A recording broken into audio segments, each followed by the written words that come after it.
حبايب تيتا ميمي، هي ايه حكاية ياسمين صبري وجورجينا وكريستيان ونانسي عجرم في حفل افتتاح موسم الرياض اللي فيه ناس كتير انتقدوه عشان الوقت والظروف؟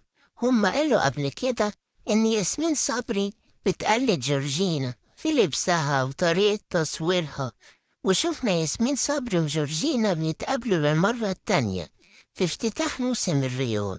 والناس طبعا علقت لما شافوا ياسمين صبري قاعدة ورا كريستيان وجورجينا جنب نانسي عجرم، مع إنها ما بصتش عليهم خالص.